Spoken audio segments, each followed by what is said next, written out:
to this month's edition of the Book Trivia Podcast, where we delve along the shelves to get the insider goss on books we love. I'm Jess, and here's my better half, Rach. Hello, everybody. Hello, Jess. How are you? Hi. If you're looking for an artsy-fartsy podcast with highbrow discussion around literature, I hate to disappoint you, but we're not the podcast for you. Instead, we love to delve between the pages of well-known books and provide juicy trivia tidbits to wow your friends with. Today, we're talking about the book that made you want to dig out your old Donkey Kong handheld consoles and contemplate the meaning of life. It's Gabrielle Zevin's Tomorrow and Tomorrow and Tomorrow. As always, if you haven't read the book yet, please turn it off now, as we'll be spoiling the whole damn lot. Sorry, not story. Sorry. Okay, well, before we get into this episode's book, we'll begin with a round of general book trivia. So, did you want to start this time, Jess, or did you? Yeah. Okay. Yeah. Okay. In Pride and Prejudice, what was Mr. Darcy's first name? Oh, you know I like Pride and Prejudice, right? Yeah. Do you really love it? It's Fitzwilliam, isn't it? Oh, I've already misjudged this, haven't I? No. It's going to be really easy ones again. Well, hopefully mine aren't too hard again. Let's see. Question 1 for Jess. Who wrote A Vindication on the Rights of Women? Oh, my God. No, I do not know it. You don't know? Give me a clue. Okay, we talked about her daughter for all of last episode. Mary Wollstonecraft. Yeah, that's her famous book. I was like, this is so easy. Jess will get it. No, I didn't get it. But give me a half a point. Half a point. You did get it, actually, so I'll give you 1 point. Okay. My next one is, which book holds the record for the most translated novel in history? And you've got to obviously exclude the Bible and other religious texts. So which book holds the record? So it's just like a really popular book. Yeah, and it's been the most translated novel in history. Okay, so I've got a clue if it's too hard. No, I'm going to guess, because the more, like, the later in the, down the years, the 21st century, the more people there are on the planet, right? So the more books. So I'm thinking of something, in the last sort of 25 years. Is it is it Harry Potter? No. No? Although I would love that if it was. Is it something quite modern? I'm going to give you the clue. Okay. And no, not really. So it's actually about a stranded pilot and a mysterious young visitor from another planet, and it's often mistaken for a children's story. Oh, that rings a bell, but I can't. A stranded pilot and a visitor from another planet. No, you'll have to tell me. The Little Prince. Ah, I've never read that. All right. Yeah, but you know which one I'm talking about, right? Is it? It's not Oscar Wilde, is it? No, it's Antoine Saint-Exupéry or something. French. Yeah, no. Yeah. Have I read it? I don't think I have. Okay. Question 2 for you. This one should be easy. Okay. Winnie the Pooh has 7 friends, 7 close friends. No, and I've got to answer. I've got to say all of them. Yeah, but no, I was going to make you say 6. But honestly, 7, that's greedy. So can you name 6 of them? Okay. Eeyore. Yep. Roo. Yep. The owl. Yep. Yeah, I got no one else. 6. He's got 6. Does Christopher Robin count? Christopher Robin count? I don't have them down. Does Roo's mum count? Does Roo's mum? Yeah. Oh, Piglet. Yeah. Yep. Okay, that's 6, isn't it? No, that was. Oh, Tigger. Yeah, you got 6. Who did I miss? Actually, no, I think you got all of them. You got Piglet, right? Tigger. Yep. Eeyore. Yep. Oh, you missed Rabbit. Sly old Rabbit. But it was 6. Right. It was to name 6. So yeah, you got it. Great. So I'm 2 for 2. Yeah, you're winning. Okay, and then my final one for you, Rach, is what book by Yann Martel tells the story of a boy stranded at sea with a tiger? It was really big, 10 years ago. Was it made into a movie? Yes. I don't think I've ever seen the movie, but yes. Called The Life of Pi? Yes. I've never read it or seen the movie, but I've seen ads for the movie. Yeah. Okay, my question to you. Now, you're either going to get this or say it's a stinker. What do both these books have in common? The books are Gone with the Wind and Little Women. Women wrote them? Yeah, that is true. It's not what I was thinking of, but I'll give you the point anyway. Okay, what were you thinking of?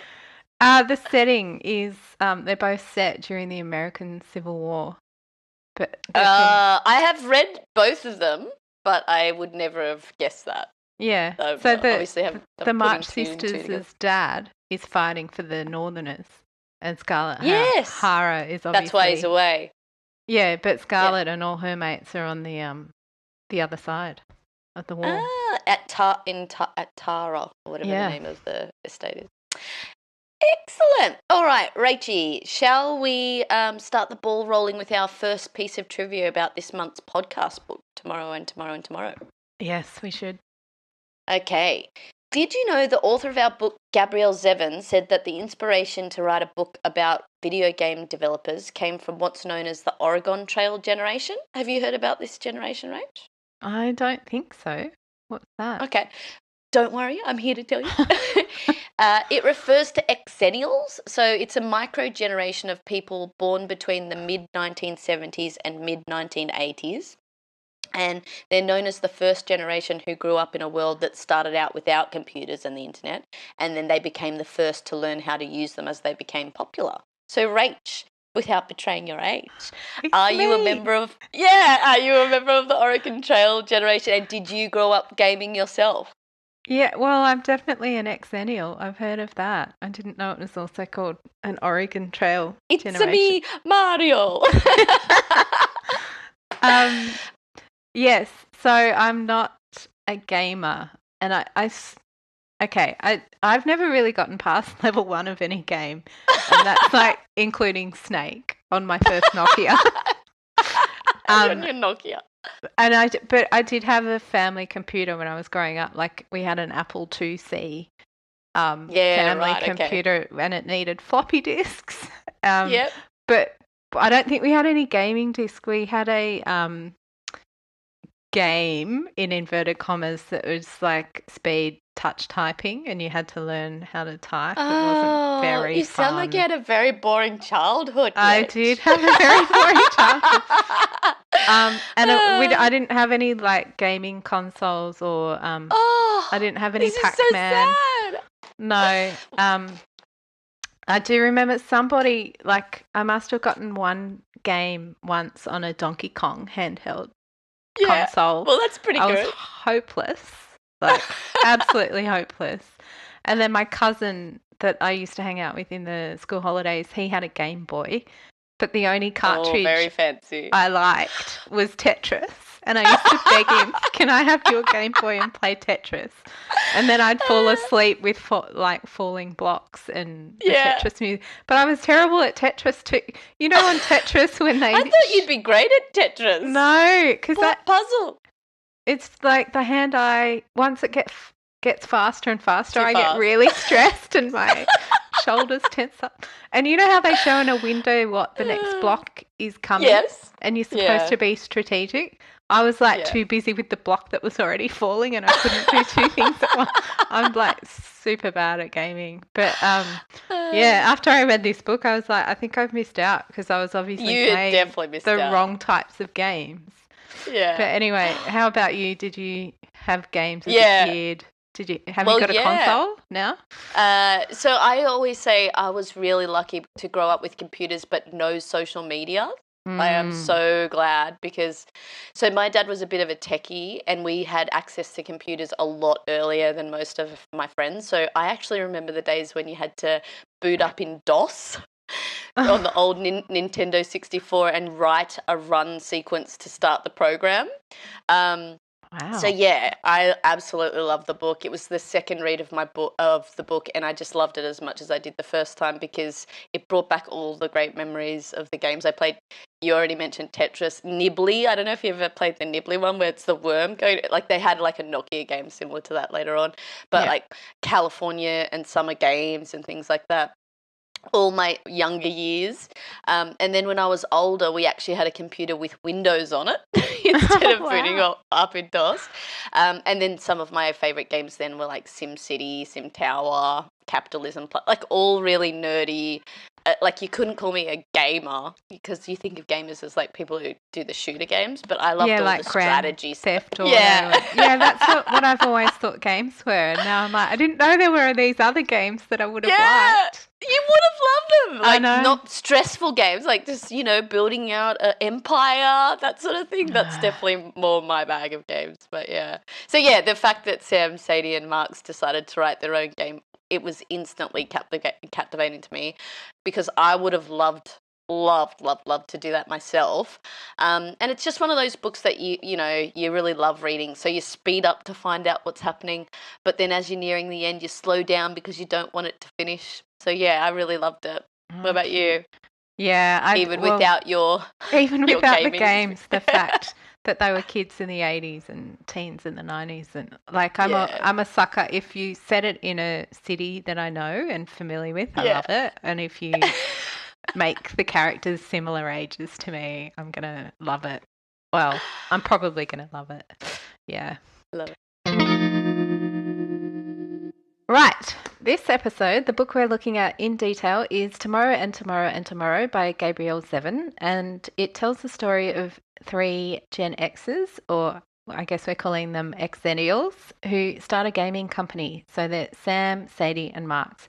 So Sam and Sadie originally meet as tweens in the early 1980s in a hospital in California, and then they meet again as undergrads in Massachusetts in the 1990s, and they decide to collaborate on making a computer game with assistance from Sam's flatmate Marx. The 3 of them go on to form a gaming company with Marx handling all the logistics and Sam and Sadie doing the creative collaborations. This book was published 3 years ago in 2022, so it's quite modern, Jess.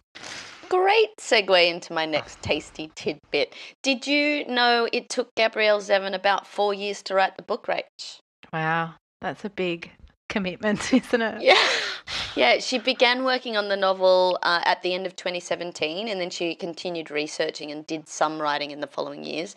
But she said she felt despair and she gave up for a bit at the end of 2019.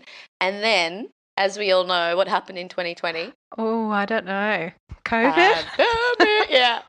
And that's when she did the bulk of the writing. So she said that the pandemic really influenced the writing of the book because she felt more alone than she had since writing her first novel, and the quiet gave her an intense focus to push through and finish it.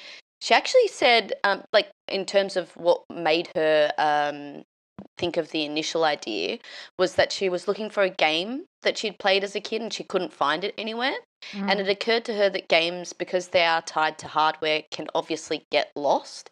And then that got her started thinking about how games were an important part of her own creative development and the way she had learned about storytelling.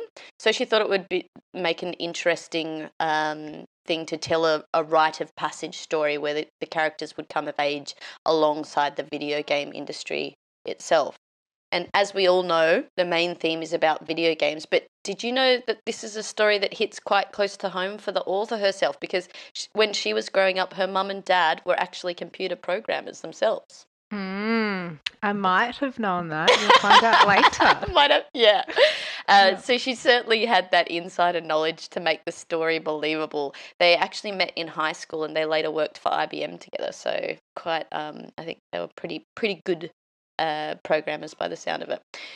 Anyway, the novel pays homage to the MIT game design lab culture in the 1990s, and Sadie and Sam's early experiences are based on real-world games like Guitar Hero and Harmonix. In fact, there are a lot of pop culture references in the book, not just around computer games, but also books, TV shows, and even Shakespeare. Should we talk about the title? Shakespeare? Yeah. Shakespeare? Yeah, so instead of Jess making me talk about Greek mythology this episode. She's making me talk about Shakespeare. So the title of the book is Tomorrow and Tomorrow and Tomorrow, and that's from Shakespeare's play Macbeth. So in particular, it's part of the soliloquy Beth delivers to the audience in the final act of the play. He's just been told that Lady Macbeth has killed herself, and he's just about to go out to the final battle, and he knows that he's going to die in that battle because of the witch's premonitions at the beginning of the play.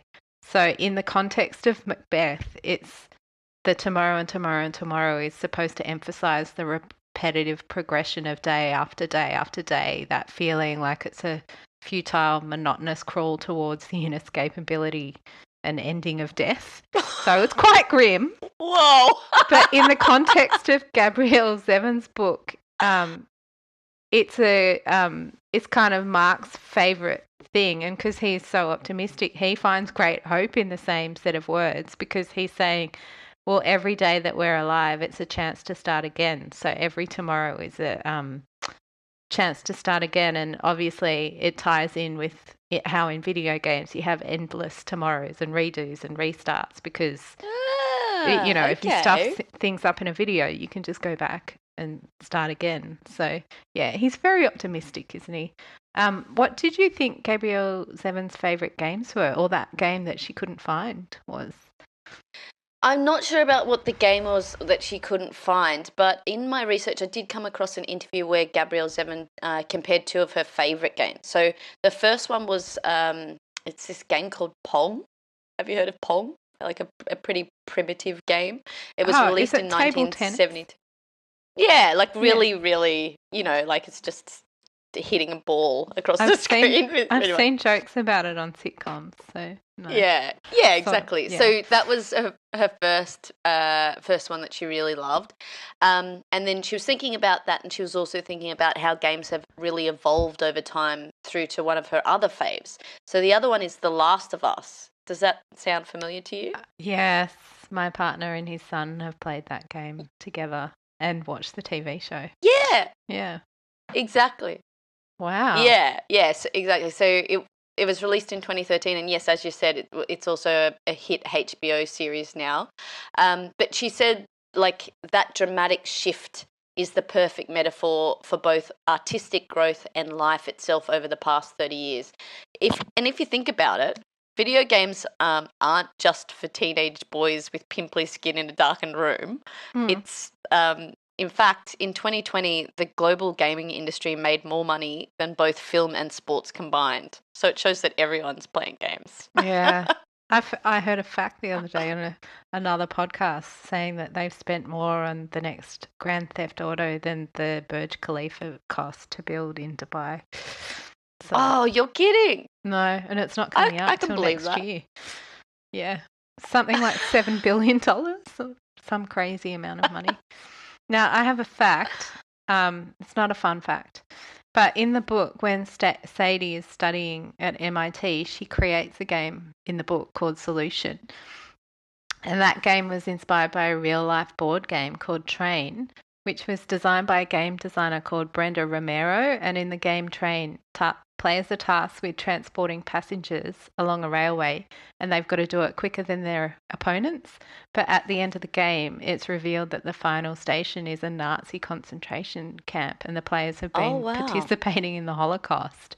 So in March 2023, Romero tweeted that the game Solution in the novel Tomorrow and Tomorrow and Tomorrow was an uncredited appropriation of Train.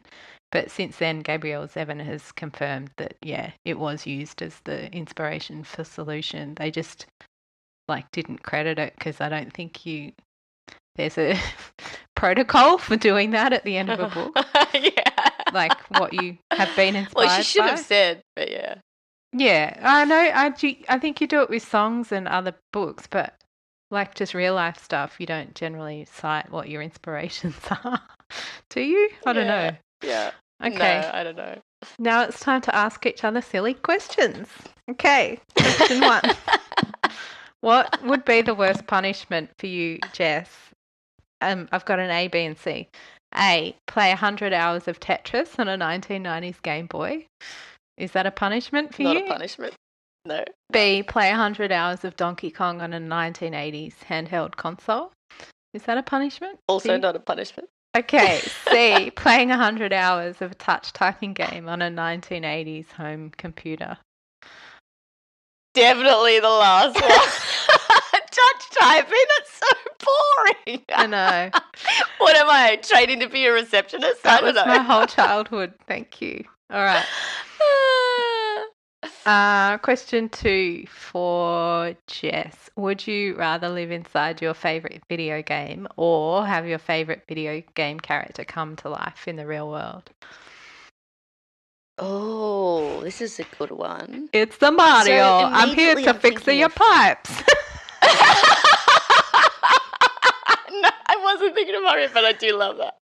No, I was actually thinking of Monkey Island. I don't know if you ever played that, but it was like this little Guy Threepwood, and you had to walk him around Monkey Island. So would I rather him be in real life with me or be in the game itself? I think the game. You'd rather go live in the game. I don't think I want a weird character hanging around with me in real life. Yeah. Okay. What about you, Rach? I don't really have a favourite video game, so I don't know where I would go. Would you like a Tetris character just following you around a Tetris shape? Just like a really long straight block. Just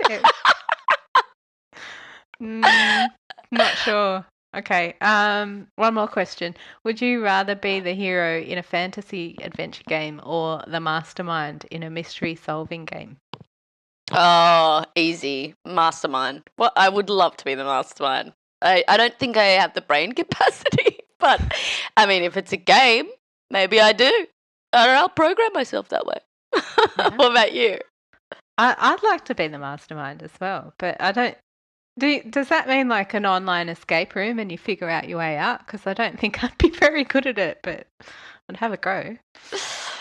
Yeah, actually, me and my friend did that at the height of COVID, and we were awful. We were trying to do that. Trying to solve the question, the problems. Yeah. Anyway. Okay, time for another fun fact. Actually, not just one fact, but several about the author herself. But before I do, did you know, Rach, that Gabrielle Zevin is actually an intensely private person? I did not know that. Is she? Yes, it's true. That's why there's not so much information online about her, except for a few scattered interviews and a sparse Wikipedia entry. Zevin herself says she has a rule. She only posts on social media for the 3 months after a book is released, and then she retreats into the quietude of her writing practice. When she's not figuring out how to condense a 500-page novel into 2 or so hours, she says she'll sometimes just sleep or go mute for days at a time. But I did manage through my sleuthing to find a few interesting notes about her. So what do you think her first job was? I don't know, but from what you've said about her, I like her more and more. She's your spirit animal. Her first job does not make any sense, by the way, based on what she's said about being very private. Well, okay. She was a dancer in a cruise ship. Close, sort of, not the cruise ship. Her first job was as a teen music critic. So, and she, I don't know. And she lived in Manhattan for nearly a decade before she moved to Los Angeles in 2012 with her partner, Hans Canosa. So he's actually an American film director, best known for his film Conversations with Other Women. I don't know if you've seen that, but Zevin has a screenwriting credit on, so potentially they met there. No, they did not meet there. They actually met at university. Guess which university they went to? The University of Florida. Harvard.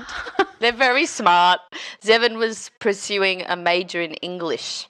Very smart there. She has actually quite an interesting family background. Her father is American-born but has Russian, Polish and Lithuanian Jewish ancestry. And her mother was born in Korea.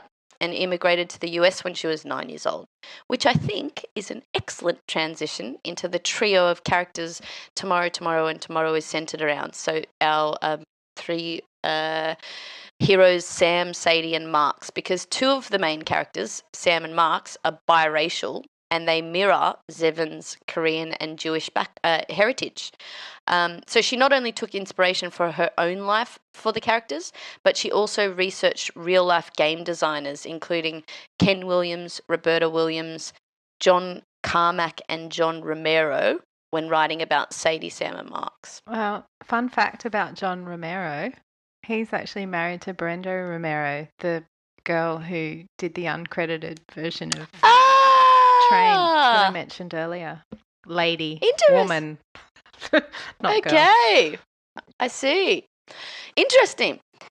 Speaking of interesting, the dynamic between the three characters starts off with Sam bringing, I think you already mentioned this, Sam brings Sadie over to live at his and Marx's apartment during the school break, and they start working on their video game.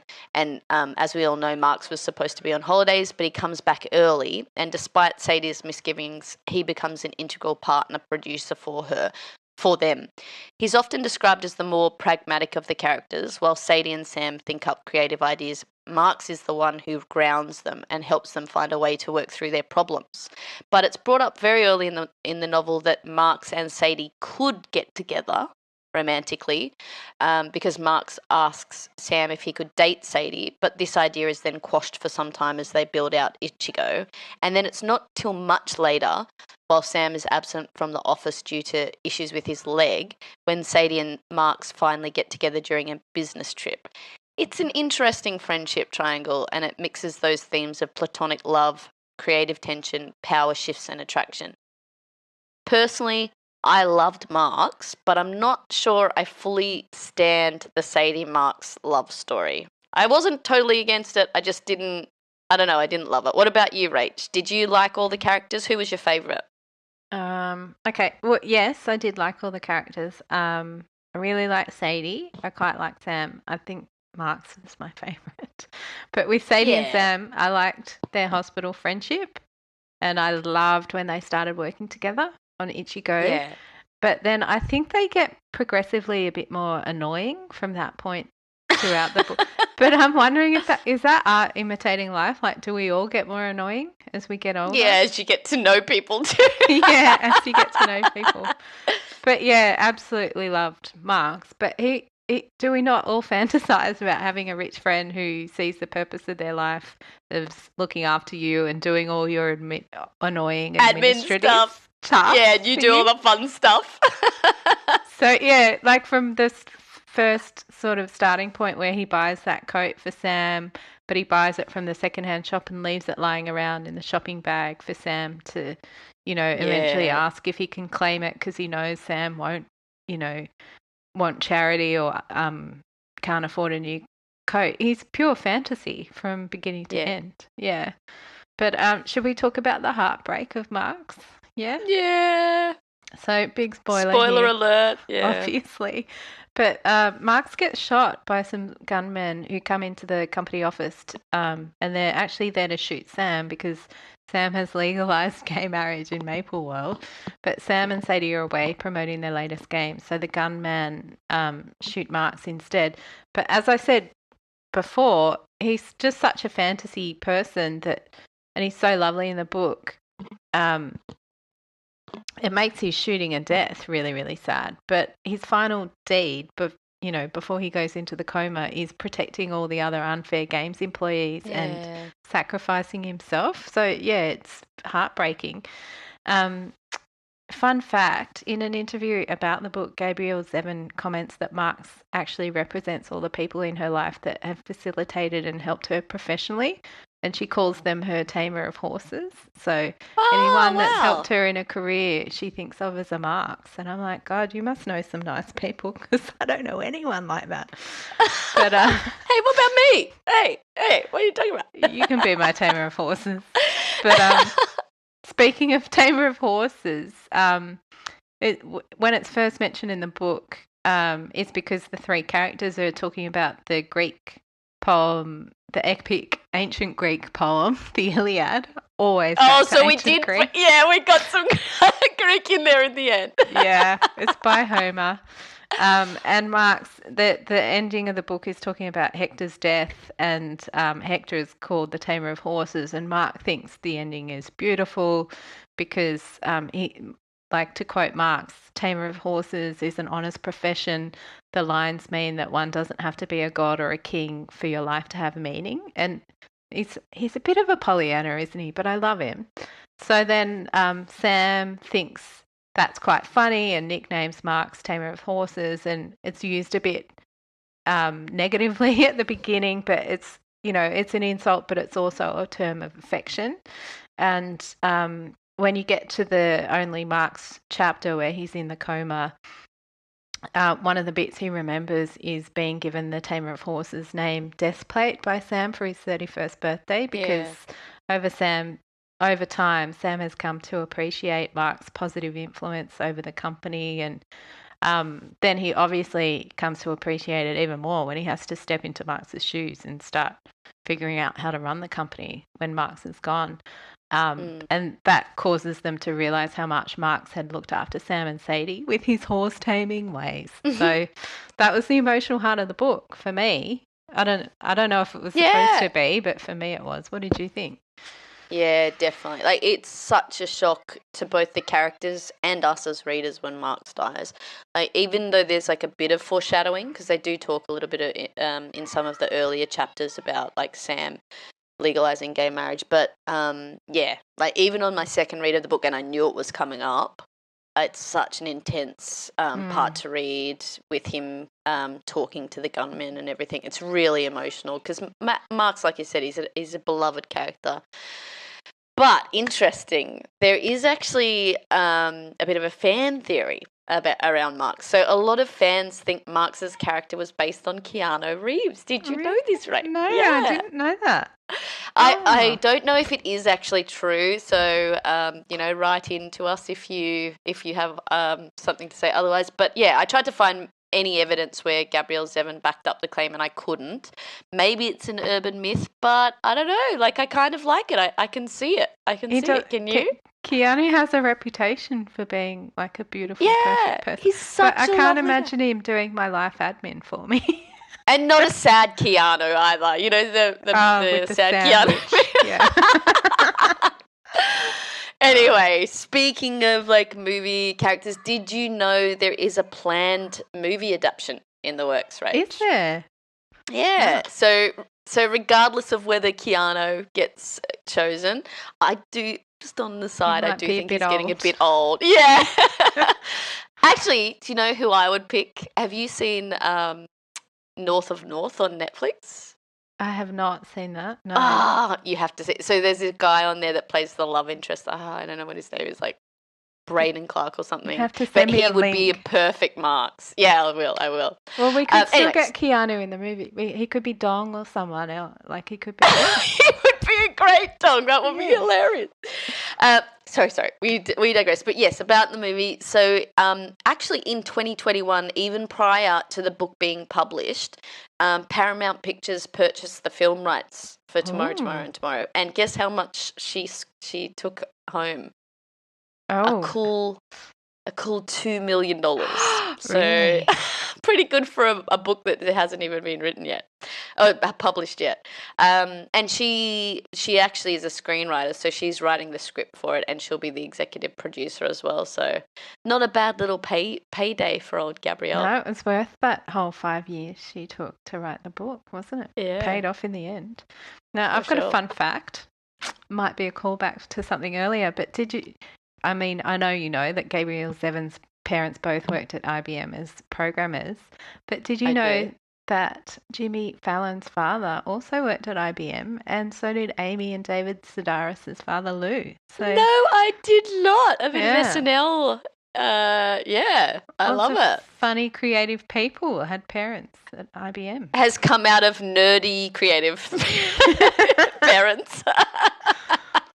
I don't know if there's a theme there.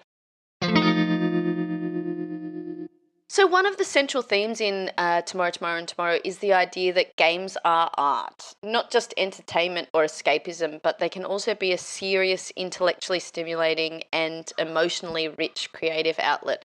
And to illustrate her point, Zevin uses many different real-world literature, culture and art references in the book. So, for example, one of the most prominent motifs in the book is the Great Wave by Hokusai. I'm not even going to try and pronounce his first name. It's a famous woodblock print created in the 1830s, and it's one of the most iconic images in Japanese art.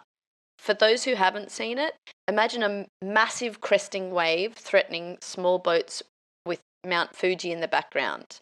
In the game Ichigo, created by Sam and Sadie, the aesthetics echo the wave's style. This is one of many examples where art and game design blend throughout the book. Yeah, I had another art and game blend as well. In the book, Mark's mother is a textile designer and professor. And in the book, she talks about her favourite print being William Morris's Strawberry Thief. And that becomes significant when the book switches to the Marx point of view chapter, because Marx starts off taking the form of a bird flying over a strawberry patch. So the actual design of the Strawberry Thief has never been out of print since its creation in 1883 by William Morris. And William Morris's company, Morris & Co., is still trading today. So you can purchase the Strawberry Thief from their website in 5 different colorways right now if you want. This isn't an ad for them. Anyway, but if you don't know the artwork. I didn't, and I actually Googled it, and you do. You actually do know it even if you don't know. Yeah, I guarantee if you look it up, you'll be like, I know that. It's like on iPhone covers and tea towels and everything. Yeah. I have a fun fact. The Victoria and Albert Museum has a game designer in residence sometimes. So the first one, Sophia George, created a computer game based on the Strawberry Thief pattern where the player becomes a bird and the bird flies around colouring in the Strawberry Thief pattern. So do you reckon that might hark back to the chapter with Marx flying? I was wondering if, Gabrielle Zevin was aware of that and was inspired by that, or if it's just a coincidence. Don't know. Anyway, speaking of games, the book mentions quite a few games. So there's Emily Blaster, Solution, Ichigo 1, 2 and 3, both sides, Master of the Revels, Pioneer, Ludo Sextus, plus the counterpart Highs. So I thought we could talk about how the games in the book are used within the book as a device to mirror the inner worlds of the characters. So I'm going to start with Emily Blaster. I took this to be Sadie coming to terms with being one of the only females in the game designing course she was on at MIT. So even though the teacher Dove criticizes shooter games as unoriginal, Sadie brings an original twist to her shooter game by having it shoot something really delicate and feminine, like the poetry of Emily Dickinson. What did you think? Do you think that's what... First off, you're calling him Dove, not Dove. I listened to the audio and that's what they called him. Oh, I'm always wrong about this.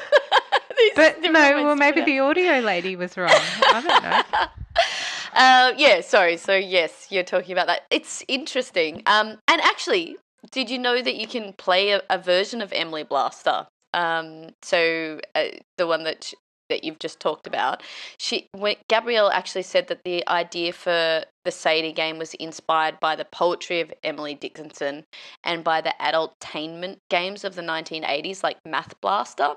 She liked the slight subversiveness of making a game where the object was to shoot poetry, and she thought that Emily Dickinson's compact verse style and memorable phrasings would make for perfect targets. So the game on the website in real life was created by a game developer called Dan Vecchito, and it was to actually celebrate the release of Tomorrow, Tomorrow and Tomorrow when it was published.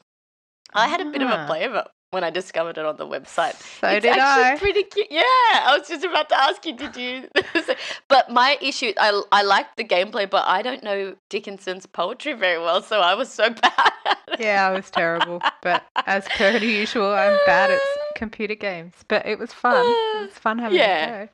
And the music was pretty funny too. I definitely encourage readers to go and listen to it and play it. But it's a fun thing to do. Yeah. So getting back to the games in the book, solution to me, these are all just my takes, so they could be wrong, but I thought that reflected how badly Sadie wanted to bond with and impress Dove by demonstrating that she could be provocatively shocking with the game ending, like the twist in the end of the game, but also because Dove was Israeli, she was trying to also show that, she's connected to her Jewish heritage via her grandmother being a Holocaust survivor. But yeah. Did you think that? Or am I reading too much into it? Yeah, maybe I don't think I'm smart enough to have put that 2 and 2 together, but I'll say yes. Yeah. And then Ichigo, I thought that was, well, it's obviously the first creative collaboration between Sam and Sadie. So Ichigo's their baby, and it reflects a lot of the very beginning of the friendship, because they get Ichigo to look a lot like Sam did when he was a kid. Yeah. And then they get him to walk the same way as Sam does. So, and Ichigo and Sam end up being very similar because they both experience parental loss and pain. So, yeah, I don't know. I thought that one was pretty straightforward. And then Pioneer, obviously, is like a back to basics. You got to start everything all over again. You've got to build everything bit by bit. This is for Sadie, obviously, because she's grieving Marx, and the game kind of teaches her to just go back to bare basics and start everything from scratch.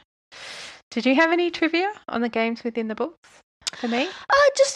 Just around the actual multiple nods in the book to real life games. So she obviously has leaned in on different games that she's played. So some of the examples include Ichigo is heavily inspired by Legend of Zelda. So if you think about the pixelated landscapes, and that the quests, they're less about loot and more about the main character's story arc. So that's very similar, like Ichigo mirroring that. And then also the name Ichigo is Japanese for strawberry, like in the Mario games. I don't know if you played Mario, but Yoshi loves fruit like melons and apples and strawberries. And then the last one is around Master of Revels. So the gameplay mirrors gameplay in Assassin's Creed around stealth and historical references. So she's obviously loving to play these sorts of games in real life, and added a little bit of that flavour to her made up games in the book. Yeah, she knows her stuff. So which fictional game from the book would you actually want to play out of the ones you can remember? Yeah. I mean, I love the idea of all of them. I loved Ichigo, surprisingly, would probably be the one that I would least play. Not that I wouldn't play it, but I just think of the other ones, they're more me. So Master of the Revels is definitely the main one that I would love. I love all the sleuthing element, and of course the literature, the tie-in with the literature, etc. The Pioneer one, like I've played Oregon Trail, so yeah. And I played this, and I've also played like other games like that, like city settlements and stuff. So yeah, all up my alley. What about you, Rach? Any that remind you of Tetris? So, well, I had a go on Emily Blaster and I was crap, so not that one. And not Solution. Not Solution, but maybe any of the other ones. I'd definitely have a go. They all sounded really interesting. Yeah, she did well. Ding, ding, ding, ding, ding. Trivia time. It might come as a surprise. It did to me anyway, as I'd never heard of her as an author until I had read it. But this is actually Zevin's 10th book. However, it's only her 5th one specifically for adults. So some notable mentions: The Storied Life of A.J. Fikry was nominated for the Goodreads Choice Award in 2014. Then she was nominated again in 2017 for her book Young Jane Young. And then it was a case of third time lucky in 2022 when Tomorrow, Tomorrow and Tomorrow was not only nominated but actually won the fiction category. Did you know this, Rach? Wow, 10 books. No, that's incredible. Yeah. So I've read A.J. Fikry. That's the only other one I've read of hers. Have you read any of hers? No, this is the first one I've read, but I'll have to check out the other ones. Have a look. Yeah. Yeah. So I just wanted to touch on a couple of the main themes of the book, and they're fun ones. No, they're not. They're grief, failure, and reinvention. So yeah, grief is obviously a major theme with Sam losing his mother when he's a kid, and then he also loses his grandfather Dong towards the end of the book. But both Sam and Sadie have to grieve Marx about halfway through the book, and Sadie's terrible at it because she's had no practice compared to Sam. So, yeah, that's a pretty big theme. That's all I'm going to say. Don't want to be too much of a downer. But failure and reinvention is slightly more positive because the book's examining how Sam and Sadie learn from their failures and rebuild and find redemption through their creative work and through their friendships. So, when their game, both sides, it tanks, but Sam revives some of it into the spin-off game called Maple World, and that's really successful. So it's finding redemption in that. And then Sam's relationship with Dove tanks, but she learns a lot from that relationship tanking and ends up putting it to good use when she gets to Marx, or gets together with Marx. And then obviously Sam and Sadie's friendship tanks and reinvents them itself several times throughout the books. So that all dovetails really nicely into what you were saying about Gabrielle plugging away at 10 books. Yeah. Like, she just keeps going. And then the book's title is Marx's optimistic take on, getting a fresh start in real life and in computer games. You can tomorrow and tomorrow and tomorrow. So it's nice. Did you want to talk about the ending? Yeah, let's talk about the ending. So, long story short, after Sam and Sadie don't talk for 6 years, Sam's grandpa dies and Sadie reaches out to him. As a result, they start to reconnect and they go to a meeting together to discuss a possible Ichigo 3 game with some interested developers. They actually never say yes or no whether they want to pursue the new Ichigo, but as they're parting, Sadie hands Sam a disc that has Ludo Sextus written on it, which is Latin for 6th game, signalling that she's ready to start writing again for a new game together. So fans are pretty divided on whether they liked that ambiguity or not. And I have to say, on my first read, I was outraged by this. Really? As you know, I hate an ambiguous ending. I want my proper happily ever after. So yes, the first time round, I felt a bit cheated out of this possible romance, I guess, that I thought that Sam and Sadie were going to potentially have. Ah, I didn't think it was ambiguous, but now I know what you're meaning. Yeah. Yeah. So yeah, obviously a bit smarter on my second read. I realised that their love, it was never meant to be romantic, and I should have known that because actually I read the back of the book this time around and it says something like, "This is a book about love, but not romantic love." So yeah, I obviously didn't get the memo. So it tells you on the cover. Yeah. On the back, on the cover. But yeah, so on my second read, I did a bit of a 360. I've changed my mind. I do think it is a good ending. But that said, though, I wouldn't say no to a part 2. Like, maybe they could call it Tomorrow, and Tomorrow. In fact, you never know, there might be a sequel, because initially Zevin felt she was done with Sam and Sadie, but in a podcast interview with Adam Grant, she admitted there's never say never openness to returning to their world someday. So, yeah, we never know. We might see another tomorrow. See them again. Wow. Yeah. But what about you, Rach? Did you love it? Did you hate it? Would you recommend it to a friend? Just the whole book. Yeah, I like the ending. I thought it was really hopeful because it seemed like they were going to collaborate again on a 6th game. And, I liked them collaborating together.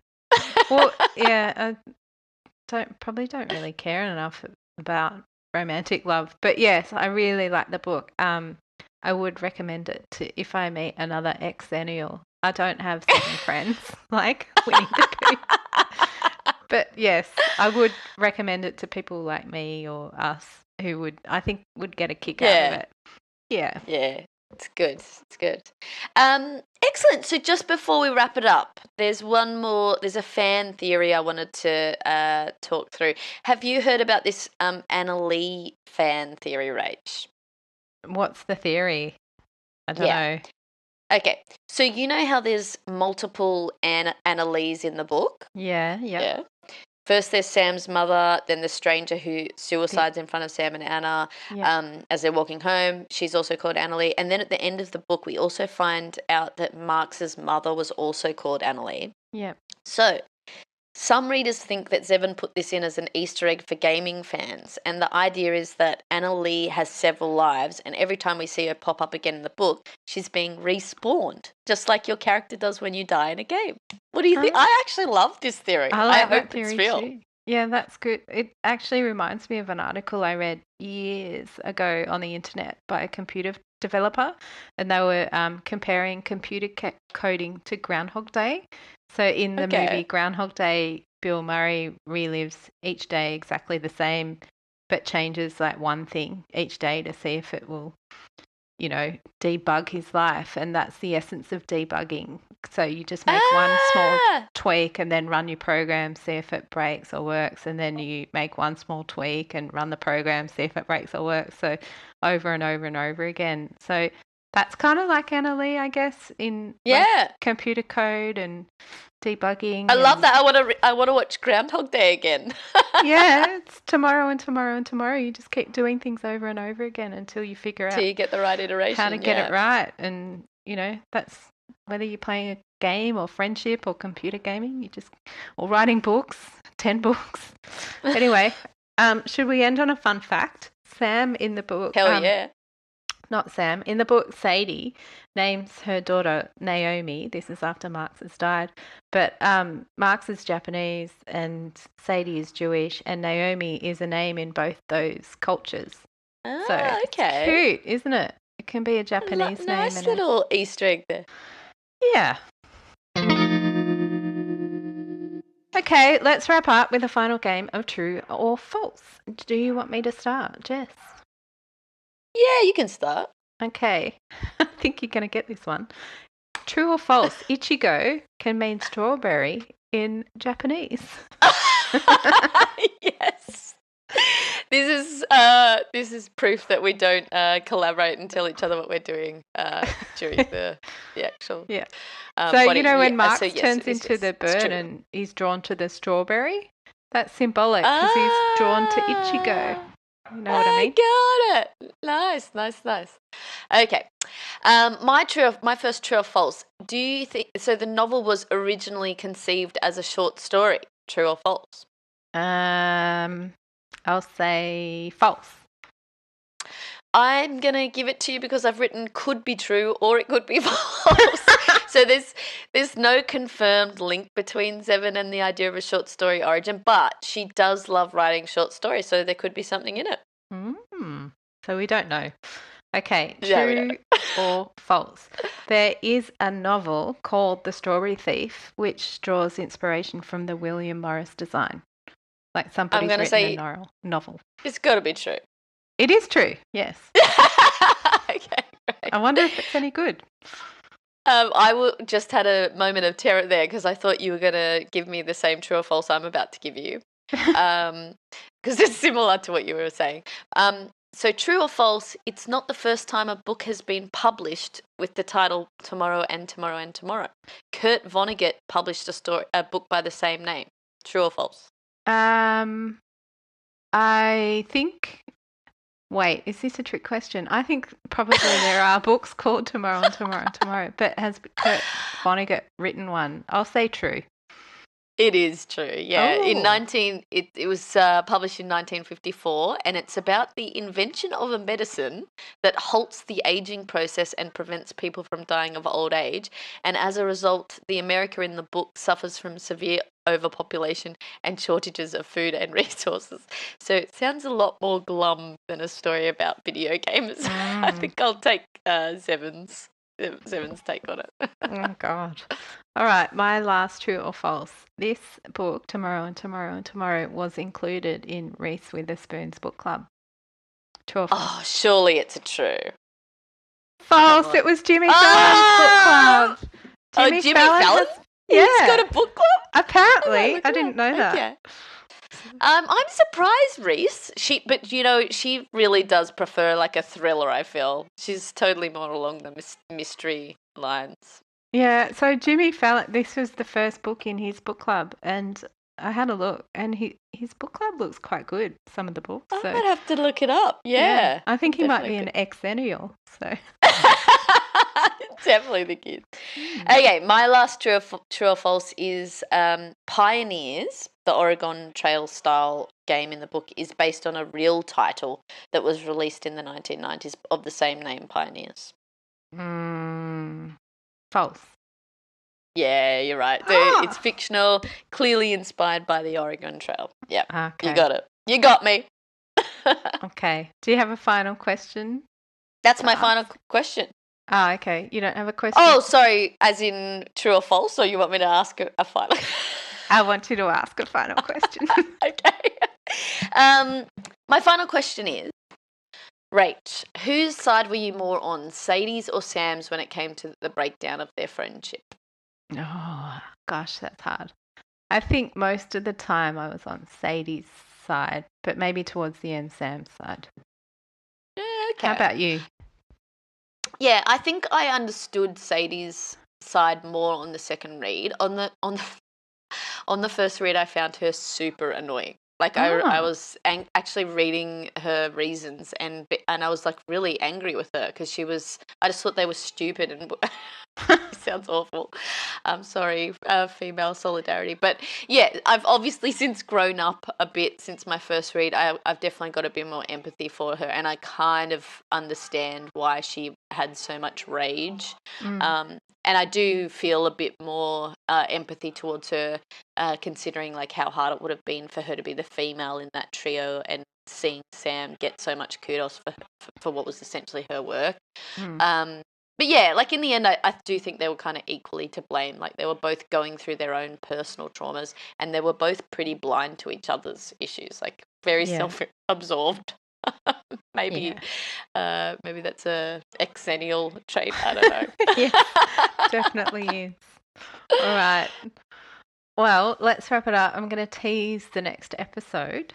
So, my hint is next time we're putting on our best muslin gowns and travelling back in time about 200 years or so to make a first impression. What's your teaser? Okay, mine's way more obvious. The reference is a man in a white shirt coming out of a river soaking wet. I wonder if you can guess what we're doing. Okay, I'll just be serious. Think of a meet cute where the sharp-tongued heroine meets a socially awkward rich guy, and their romance turns into the slowest slow burn of all time. So if you want to write in with a guess of what you think it is, you can find us. That's the end of the episode. Thank you so much for listening. If you like this episode, please like and subscribe, and only if you like it, rate our podcast on whichever podcasting app you use, or better still, tell a friend to listen. For more book trivia, find us at booktriviapodcast.com, and you can also follow us on Instagram and Substack, where we are Book Trivia Podcast. We'll see you next time. Bye-bye, Jess. Bye. See y'all.